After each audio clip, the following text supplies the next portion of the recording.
Well, we know what the intro clip is.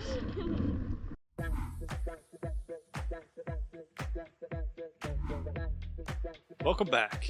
If you've been following along, you know that we've been working our way across Texas and into New Mexico for our winter road trip 2022-2023.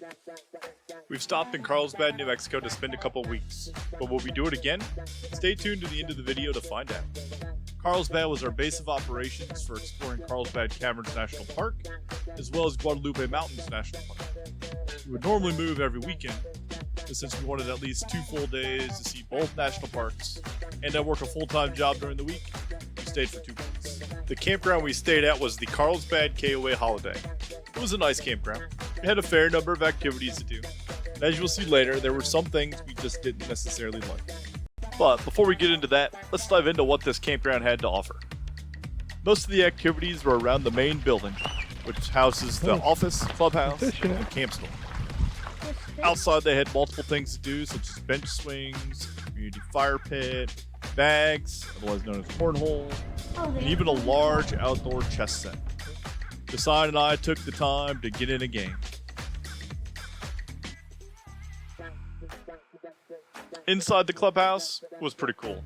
They had a 4-way ping pong table that we'd never seen before, along with foosball table, extra large Connect 4 game, recliners, TV, and more. Once again, Josiah and I just had to go head to head in a couple games of ping pong and foosball. And then in the center of the campground, there was a decent sized playground. It's really fun when you go very high, Jordan.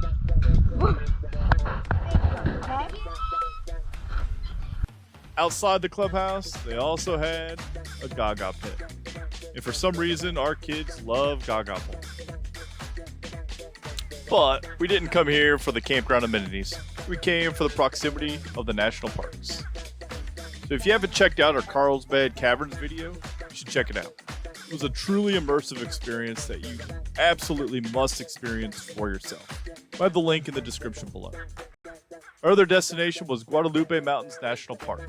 This park is actually in Texas, but it's right along the border, so it was a pretty quick drive down to it. What is there to do in Guadalupe Mountains National Park? Well, there's hiking, and more hiking. There are no roads through the park, and our only roads are to various access points. It's also a good point to note that according to the National Park website, there are no gas stations for 35 miles in any direction. Be sure to plan ahead, and also note that the park's in mountain time, but your smart device will probably be wrong. In fact, it'll probably switch back and forth.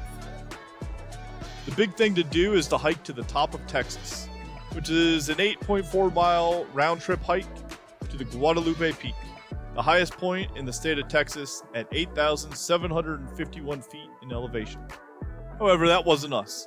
That sort of hike isn't necessarily outside our wheelhouse. My wife Jen and I have done long day hikes before, such as the Table Rock to Pinnacle Peak in North Carolina, which was 9.7 miles with 2 summits. However, you have to know your crew. And in this case, we knew that we'd only planned for a partial day in the park, and we had some kids that had been playing hard and long, staying up late all week long, and an 8.4 mile loop with 3,000 feet of elevation gain was simply out of the question. Like any other visit to the park, we started at the visitor center. We weren't really sure which hikes we wanted to do, but we knew we wanted a couple of short, easy to moderate hikes that wouldn't be too terrible for the kids. Most parks will have a guide for recommended activities based on the length of your visit. We took a moment to read the placards around the visitor center. We're always taking advantage of opportunities to learn.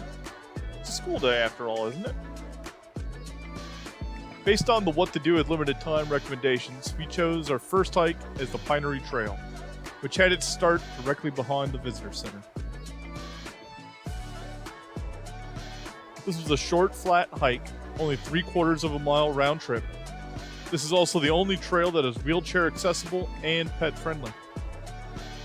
One of the placards described the trail tease of a surprise at the end of the trail. When we got to the end, all we found was some ruins. They were cool, but it wasn't quite what we had imagined based on the tease. It was a little bit underwhelming. But the ruins are the old Pinery Station. According to the trail description, it was once a favorite stop along the Butterfield Overland Mail Route. It's a quick out and back type of trail, so we turned back around and headed back towards the visitor center.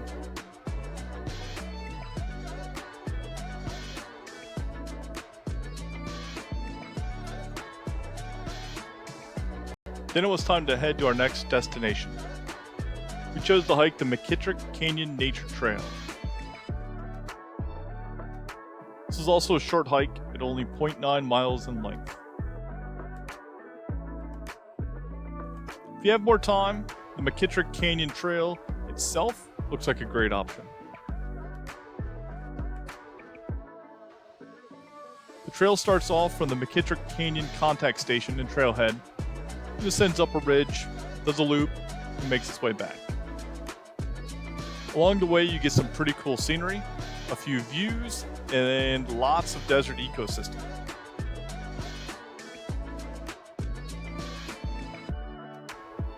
Having grown up in the Midwest and our kids having grown up on the East Coast, this is all pretty foreign to us.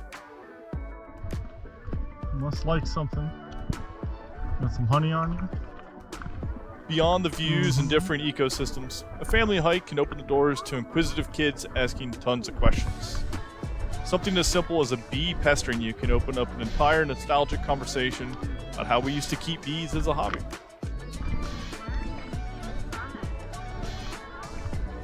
It's true, we got honey. That's what counted. Right when you're in the middle of that conversation, Mm-hmm. Jolie gets her hair stuck in the tree.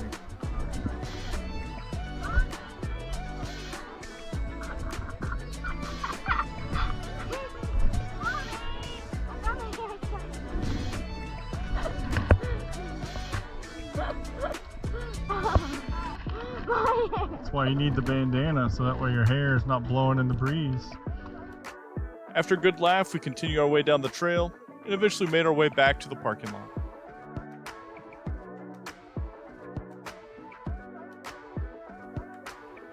This park will likely always be remembered as the place Jolie got her hair stuck in the tree. Alright, so let's recap. Carlsbad itself is conveniently located if you're looking to visit both Guadalupe Mountains and Carlsbad Caverns National Parks. And the town has plenty of amenities and stores to get you what you need. However, what no one really warns you about is the wind. It blowed every day, to the point where we rarely sat outside, we could rarely have a table or grill set up, definitely couldn't have the awning out, and definitely not have our chairs out. We used our outdoor setup to hold down our mats.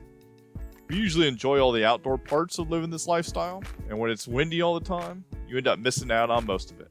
One of the days we experienced our first sandstorm. It lasted all day long, with wind gusts up to 65 miles per hour. We had to pull all the slides in to help protect the slide covers. This is the same storm that blew over a diesel motorhome that had taken shelter in the Guadalupe Mountains National Park parking lot.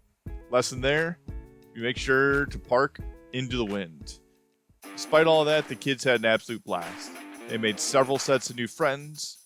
It got to the point where we barely saw them. They would get up early, make their own breakfast, run off to the playground.